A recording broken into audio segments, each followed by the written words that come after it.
Chers amis du Padre Pio, bonjour.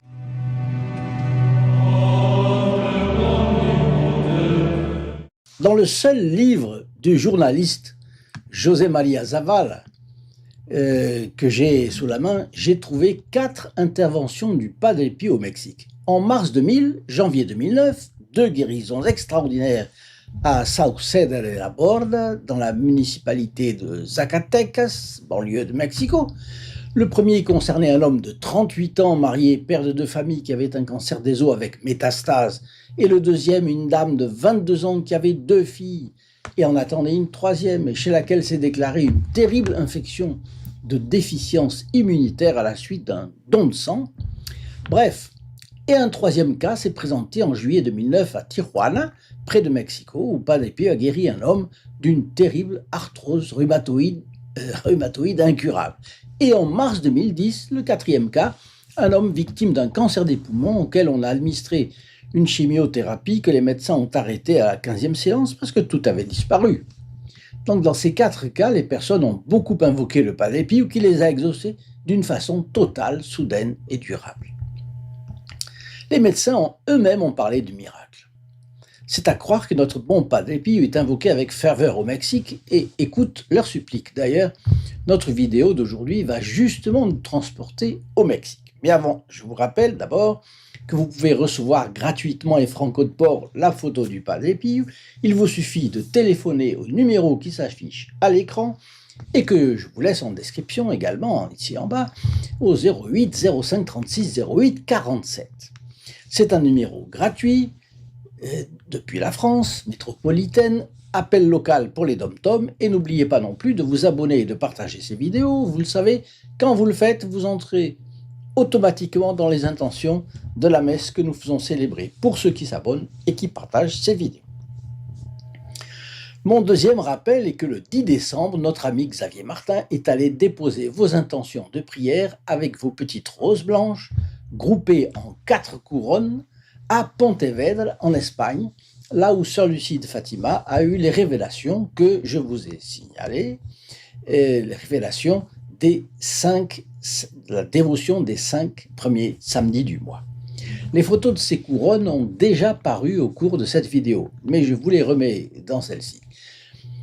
Bien, ces rappels faits, j'emprunte ce que je vais vous raconter au professeur André Brito, docteur en sciences de l'information de l'université de Burgos, en Espagne, professeur d'anthropologie de l'éducation à Tenerife, toujours en Espagne, et dont la thèse de doctorat a porté sur le linceul de Turin.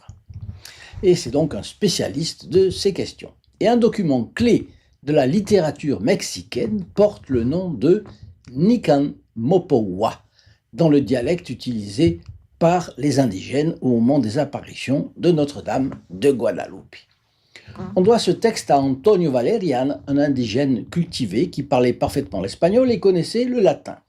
Et cet homme a directement entendu et de nombreuses fois le récit du voyant de Guadalupe, et la rédaction en a été achevée en 1548, année de la mort et de l'Indien Juan Diego et de Monseigneur Juan de Zumárraga, prêtre de l'ordre franciscain, évêque du lieu. La première apparition s'est produite le 9 décembre 1531. L'État du Mexique n'existait pas. À cette époque, ça s'appelait même Tenochtitlan. Et le grand protagoniste de cette histoire s'appelait Coatlatowá, ce qui signifie en langage aztèque celui qui parle comme l'aigle. Il est né dans cette Amérique aztèque en 1474. Il s'est converti et a été baptisé 2 ans avant sous le nom de Juan Diego. Et il a 57 ans au moment des apparitions. C'est déjà une personne âgée pour l'époque, et surtout sous cette latitude. Nous allons comprendre quel a été le message de Notre-Dame dans les apparitions de Guadeloupe. Les Espagnols sont arrivés au Mexique au début du XVe siècle. Et le Nican Mopowa, dont je vous ai parlé, le document relatant les apparitions et qui signifie récit, tout simplement, ou ici est raconté, voilà. Eh bien, ce document indique que le 9 décembre 1531 au matin, l'Indien Juan Diego, de son nom de baptisé, donc, va de son habitation à l'endroit où les missionnaires dispensent l'instruction religieuse. Et au moment de passer à côté d'une colline d'une quarantaine de mètres de hauteur, appelée Tepeyac, il se sent attiré par de splendides chants d'oiseaux et note qu'il se passe quelque chose de totalement anormal et surtout de merveilleux. Il voit apparaître une jeune fille d'une très élégante beauté et celle-ci s'adresse à lui avec des paroles pleines d'affection qui sont retracées de manière littérale dans le Nican Mopowak. Car les indigènes avaient une excellente mémoire. Ils étaient capables de se rappeler des textes entiers, un peu comme les Hébreux qui ont transmis les textes de la Bible de génération en génération. Et Notre-Dame s'adresse à Juan Diego ainsi. Juan Sing. On pense au diminutif Juanito, mais ce n'est pas du tout la même chose. Dans le langage des Aztèques, Juan Sin, ça veut dire digne Juan, digne Jean. Lui est pauvre, il est un homme de la terre, vivant de l'élevage et de la cueillette, et que quelqu'un s'adresse à lui comme ça, et de cette manière, si affectueuse, le traitant avec tant de dignité, cela l'impressionne énormément. Et vous allez voir que la Sainte Vierge n'a pas prononcé le nom de Guadalupe. Elle lui dit « Juan Sing, où vas-tu mon fils ? Sois sûr que tu es le plus petit de mes enfants. Moi qui suis la parfaite et toujours vierge, Sainte Marie, Mère du Dieu très véritable pour lequel nous vivons, Créateur des personnes, on ne dit pas des hommes, des personnes, le Maître du ciel et de la terre. Et je désire beaucoup qu'ici, on m'élève une grande maison où je vous montrerai le Dieu très véritable, duquel je suis la mère. Je le donnerai avec tout mon amour personnel, mon regard plein de compassion, mon secours et le salut, parce qu'en vérité, je suis votre mère, pleine de compassion. Ta mère est la mère de tous qui se trouvent sur cette terre. Parce que j'écouterai vos larmes et votre tristesse pour remédier et guérir toutes vos peines, vos misères et vos souffrances.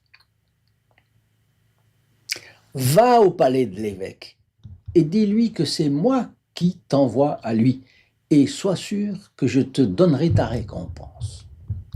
Le document Nican Mopowa montre que l'Indien Juan Diego s'exprime d'une façon absolument charmante. Il la traite avec beaucoup de tendresse et lui dit « Mon enfant, que voulez-vous que je fasse? En quoi pourrais-je vous servir ?» Et il se référera toujours à elle comme « mon enfant des cieux » ou « mon enfant du ciel ». Bon, l'évêque, évidemment, ne le croit pas. Il vient d'arriver en Amérique, il ne parle pas le nahuatl, c'est-à-dire la langue des Aztèques, et pour communiquer avec Juan Diego, il lui faut la traduction d'un prêtre, le père Juan González. Juan Diego est un Indien, catholique de fraîche date, qui prétend avoir eu une apparition de la Sainte Vierge, et par-dessus le marché, qui demande que soit construit un sanctuaire dans cet endroit vraiment pas pratique. Revenez demain. Juan Diego s'apprête à revenir demain, il est obéissant. Alors il revient sur la colline du Tepeyac, où il rencontre l'enfant des cieux pour la deuxième fois. Et il lui dit « Aïe, aïe, aïe, mon enfant, envoyez quelqu'un de plus haut que moi. De mon côté, je ne suis rien, je ne sais rien, je suis ignorant de tout. Je suis un homme de la terre. Trouvez quelqu'un de plus élevé que moi pour faire la commission. » Et la Vierge lui répond « Écoute-moi, toi, le plus petit de mes enfants. Sois sûr que mes serviteurs, mes messagers, sont en grand nombre. Mais il est nécessaire que toi-même tu ailles voir une autre fois l'évêque et que tu lui fasses savoir ma volonté. » Juan Diego prend congé de la Vierge et va revenir auprès de l'évêque pour insister sur le message qu'il doit délivrer. Il le fait auprès du franciscain, Monseigneur Juan de Zumárraga, qui ne le croit pas plus que la première fois. Et un peu contrarié d'ailleurs, lui dit « Eh bien, dis à ton enfant du ciel qu'elle te donne un signe pour qu'on puisse croire à ce qu'elle dit. » Juan Diego ne trouve rien d'étrange à cette directive. Il est au contraire tout content parce que tout va bien. Mon enfant du ciel va me donner ce signe demandé par l'évêque. Mais celui-ci a ordonné à 2 serviteurs de suivre Juan Diego pour voir où il allait et si on pourrait se fier à cette histoire. Juan Diego a-t-il remarqué qu'il était suivi? En tout cas, c'est un homme qui connaît parfaitement cette région. Et bien qu'ayant presque 60 ans, il sème les serviteurs de l'évêque, ce qu'ils ont très mal pris d'ailleurs. Et ils ont conseillé à l'évêque d'oublier Juan Diego, ses histoires, que cela n'en valait pas la peine, etc., etc. Alors Juan Diego revient au Tepeyac et a une troisième apparition, lors de laquelle il dit « Mon enfant du ciel, l'évêque ne veut pas me croire et demande un signe. Indiquez-moi quelque chose pour que je puisse lui démontrer qu'en effet, vous êtes ici devant moi. » Se soumettant à la volonté de l'évêque, la Sainte Vierge lui répond « Demain, tu reviendras ici pour recevoir le signe que l'évêque t'a demandé. Avec cela, il te croira, et devant ce que je vais te donner, il ne doutera plus de ta parole. Et sois sûr, mon fils, que je te rendrai toutes tes attentions, ton travail et la peine que tu auras pris pour moi. » Ce sont des paroles pleines de douceur qui enchantent l'Indien Juan Diego. Mais le diable porte pierre, il essaye d'entraver la mission de Juan Diego. Le lendemain, le vieil oncle qui l'a recueilli chez lui, Juan Bernardo, lui aussi baptisé, tombe gravement malade. Et il demande à son neveu de lui amener un prêtre pour se confesser avant de mourir. Juan Diego est en face d'une contradiction, de deux devoirs donc. Et il prend le parti d'aider son oncle qui va mourir. Et il prend un autre chemin pour ne pas passer à côté de la colline du Tepeyac, pour ne pas rencontrer son enfant du ciel, qui certainement l'attendra. Et puis il reviendra aussitôt après. Et donc il a peur d'être contredit dans sa mission. Bon, mais l'enfant du ciel lui apparaît au détour du chemin. Et oui, elle apparaît au Tepeyac, elle peut apparaître n'importe où. « Mais où vas-tu, digne Juan, par ce chemin ?» Surpris, Juan Diego s'en sort comme il peut. « Oh, vous êtes-vous réveillé en forme, mon enfant? Allez-vous bien? Est-ce que je peux faire quelque chose pour vous? Bon, mais voyez ce qu'il m'arrive. Mon oncle est très malade et il m'a demandé d'aller à votre sainte maison, y chercher un prêtre, et ainsi mon oncle pourra mourir en paix. Et aussitôt je ferai ce que vous me demanderez. » Alors la Vierge lui répond. « Écoute, mon fils, et garde-le dans ton cœur. » Cela renvoie à l'évangile. Selon saint Luc, Notre-Dame gardait toutes ces choses et les méditait dans son cœur. Et alors elle continue. « Ne te trouble pas, que rien n'afflige ton visage, ni ton cœur. N'aie pas peur de cette maladie, ni rien de mauvais qui puisse arriver. Ne suis-je pas là, moi qui suis ta mère? N'es-tu pas sous mon ombre et sous ma protection? Ne suis-je pas la source de ta joie? N'es-tu pas sous mon manteau et entre mes bras? As-tu besoin d'autre chose? Que rien ne t'afflige, ni te perturbe. La maladie de ton oncle n'est rien. Il ne mourra pas cette fois-ci, sois-en certain, il est déjà guéri. » Joie de Juan Diego. Il n'a pas besoin de courir à la maison des prêtres, ni de se préoccuper de son oncle, et il sait que la Vierge va le guérir. Il n'a qu'à rester avec son enfant du ciel. La Vierge lui demande de monter au Tepeyac et de lui ramener les fleurs qu'il va y trouver. Et au sommet, Juan Diego se trouve face à un autre miracle. En plein hiver, mexicain. Le Mexique est tempéré aussi. La Vierge a fait fleurir de merveilleuses roses de Castille, totalement ignorées dans cette contrée du monde. Et Juan Diego est absolument ravi. Ah, avec ça, l'évêque va me croire. Et il ramasse le plus de roses qu'il peut, et puis il les met dans son poncho, la fameuse tilma qu'il porte. Mais ces roses dégagent un parfum extraordinaire et inconnu. Et en plus, tenez-vous bien, elles sont irisées de couleurs qui changent en fonction de l'angle sous lequel on les voit. Alors là, ça c'est du jamais imaginé.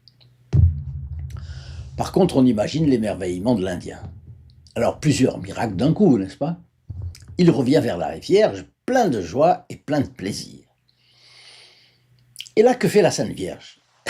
Avec amour, lui, il ouvre son poncho et avec amour, elle touche les roses de ses mains Et puis, elle les range comme il faut dans le poncho de Juan Diego. Mon fils, dit-elle, toutes ces fleurs sont la preuve, le signe que tu vas apporter à l'évêque de ma part. Tu lui diras qu'ainsi, tous verront quel est mon désir et que c'est à lui de réaliser mon souhait, ma volonté. Et toi qui as été mon messager, en toi repose ma confiance. Je te commande rigoureusement qu'en présence de l'évêque et en la présence de personne d'autre, tu étendes ta tilma et que tu lui montres ce que tu lui apportes. Et puis tu lui raconteras tout avec précision. Et tu lui diras que je t'ai demandé de monter à la colline, recueillir les fleurs et tout ce que tu as vu et admiré. Ainsi, le gouvernant des prêtres sera convaincu et que soit élevé le temple que je t'ai demandé. Sitôt dit, sitôt fait, Juan Diego court au palais de l'évêque, dont les serviteurs ne veulent pas le laisser rentrer. Et en plus, ils essaient de s'accaparer ce qu'il porte dans son poncho.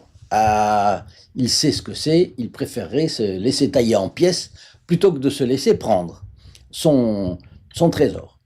Après avoir beaucoup supplié, il ne se rend pas. Il s'assied et il annonce qu'il ne partira pas tant qu'il n'aura pas vu l'évêque. Bon, finalement, celui-ci arrive. Et puis il lui demande de lui montrer le signe que son enfant du ciel lui a donné. Et Juan Diego lui raconte tout.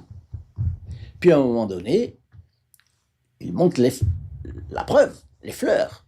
Et en déroulant son poncho, il laisse tomber toutes ces roses aux pieds de l'évêque. Des roses avec des couleurs irisées. Irisé, ça veut dire comme une bulle de savon. Vous savez qu'il y a plusieurs couleurs quand on regarde d'un côté, d'un l'autre. Alors là, l'évêque est stupéfait, évidemment, parce qu'il connaît bien la forme de ces roses en Castille, mais c'est en Espagne. Mais le comble, l'inouï, c'est pas ça. L'inouï, ce qui est absolument incroyable et pourtant qui est vrai, c'est qu'il voit sur le poncho de Juan Diego l'image de la très sainte Vierge. Et quelle image! Et Monseigneur Juan de Zumárraga, il est sous le choc. Il ne lui reste aucun doute sur l'authenticité du récit de l'Indien. Et il place vite le poncho dans sa chapelle privée. Mais alors là, les bruits se répandent comme une traînée de poudre, plus vite qu'on n'a pas pu les empêcher. Et tout de suite, des foules se pressent devant la résidence de l'évêque. De telle façon que l'évêque est obligé d'organiser une procession solennelle avec le poncho de Juan Diego jusqu'à l'église et on l'y place là-bas. Et tout de suite, une affluence considérable se relaie constamment devant. Mais cette relique, ou plutôt la personne figurée sur le poncho de Juan Diego, est apparue aussi à son oncle Juan Bernardino. La Vierge avait dit qu'elle le guérissait. Et oui, elle le guérit effectivement de cette étrange maladie qu'il a eue. Mais en même temps, elle va lui révéler son nom. Ah! Quel nom va-t-elle révéler? Avant de le savoir, il faut connaître quelque chose de la religion des Aztèques. Et les Espagnols ont découvert l'Amérique 40 ans avant. Ils sont arrivés au Mexique 10 ans avant. Juan Diego est baptisé depuis 2 ans ou 3. Bon, comme tous les autres peuples, les Aztèques se mariaient, cultivaient leurs terres. Et lorsqu'une femme se mariait, elle se relevait aussitôt les cheveux dans un chignon, comme ça. Et jusqu'au mariage, elles portaient leurs cheveux libres, sans être attachés, qui pendaient de chaque côté. Et pour les Aztèques, le fait que la femme représentée là, portait ses cheveux libres, signifiait qu'elle n'était pas mariée, qu'elle était vierge. Chez les Aztèques, il y avait aussi une autre chose. Ils dominaient environ 300 tribus dans cette zone. Ils étaient très avancés dans 2 domaines, l'architecture et l'astronomie. L'architecture, ils avaient construit par exemple Mexico, qui s'appelait autrement d'ailleurs, au milieu d'un lac. Et c'était une des villes les plus populeuses du monde. Donc c'était une prouesse. Puis il y avait des pyramides fameuses. Et ils étaient très calés en astronomie. Ils connaissaient les astres, savaient se guider en fonction des astres, savaient aussi trouver les saisons en fonction des astres pour leur culture. Bon, leur survivance donc en dépendait. Ils adoraient même les astres parce qu'ils pensaient que c'était les astres qui leur donnaient la vie, qui leur donnaient les saisons. Mais Mais, il y avait dans leur religion quelque chose de terrible, d'affreux. Cette religion exigeait des sacrifices humains, et même beaucoup. On a retrouvé des pyramides avec des dizaines, même plus, centaines de milliers de crânes, non pas percés au hasard, pas du tout, comme dans la guerre. Non, non. Ils étaient sacrifiés. Il y avait des poignards très tranchants avec lesquels on ouvrait la poitrine des sacrifiés et on leur arrachait le cœur. C'était tout simplement affreux. Pourquoi ces sacrifices humains? Pour satisfaire l'épouvantable dieu de la guerre, qui s'appelait Huitzilopochtli, un dieu cannibale. Ils étaient convaincus que c'était lui qui ferait lever ou non le soleil le lendemain, selon qu'il serait satisfait ou non. Et il fallait alimenter Huitzilopochtli. Sinon, il mangerait le soleil et ce serait la famine, etc., etc. Ce sont des sacrifices humains qui ont horrifié les Espagnols lorsqu'ils ont eu contact avec les indigènes, au moins avec certains. Et les chroniques de l'époque établissent que de la bouche ouverte de la statue hideuse de Huitzilopochtli, on entendait une voix démoniaque réclamant ses victimes. Horrifiés, un jour, Hernán Cortés et ses 500 soldats ont détruit cette idole. Ah, il faut se rappeler que lorsqu'ils partaient en guerre, les Aztèques n'allaient pas pour tuer. Ils allaient pour dominer une tribu et ils allaient récolter leurs ennemis pour les sacrifier à Huitzilopochtli. Et les ennemis, comme les tribus vaincues, tout le monde vivait dans l'angoisse que le couteau sacrificateur lui tombe dessus à un moment donné ou à un autre, que le couteau tombe sur soi ou sur ses enfants. Andrés de Tapia et Gonzalo de Hongria ont dénombré 136 000 cadavres humains dans un seul des temples aztèques. Et on calcule qu'il y avait plus ou moins 100 000 victimes chaque année, offertes à Huitzilopochtli. Mais la mère de Huitzilopochtli était encore pire. Pire parce que, elle s'appelait Coatlicue. Elle avait des serpents, elle était représentée dans une statue avec des serpents autour de la tête, 2 serpents dans chaque main et 2 griffes énormes aux pieds. Et Coatlicue portait la livrée donc du serpent, de Satan. Et on devait lui sacrifier des mères enceintes. On leur arrachait leur enfant à naître, on ouvrait le ventre, on arrachait l'enfant à naître, on coupait la tête de ces petits-enfants pas encore nés. Entre parenthèses, cela ne vous rappelle rien?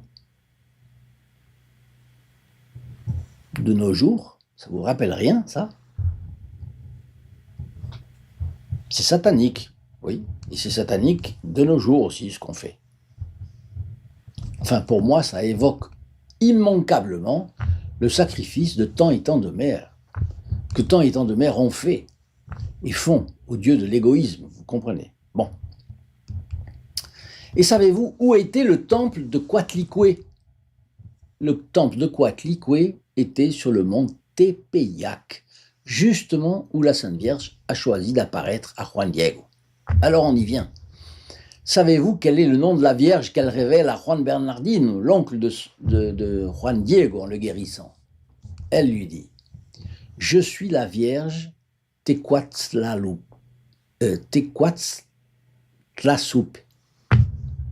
ce qui signifie en dialecte aztèque « celle qui écrase le serpent ». C'est une coïncidence? Non, c'est une cohérence, c'est une logique, c'est une subtilité impressionnante.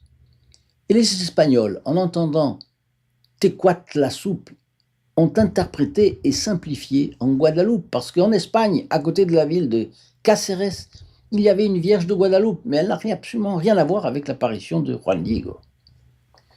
Donc, je suis la Vierge Tecuatzlazup, c'est la Vierge qui écrase le serpent, qui écrase Coatlicue, la mère sanguinaire au serpent de Huitzilopochtli. Vous avez vu à quel point cette histoire de Notre-Dame de Guadeloupe est extraordinaire et pleine de signification. Pour passer de la nuit à la lumière, de mythologies étranges, barbares et cannibales à la civilisation chrétienne. Le Mexique est aujourd'hui le pays au plus grand nombre d'habitants catholiques de toutes les Amériques. Et dans notre prochaine vidéo, nous reviendrons sur le sujet, mais dans la description du poncho extraordinaire, avec les dernières découvertes. Chers amis du Padre Pio, je vous souhaite une excellente journée.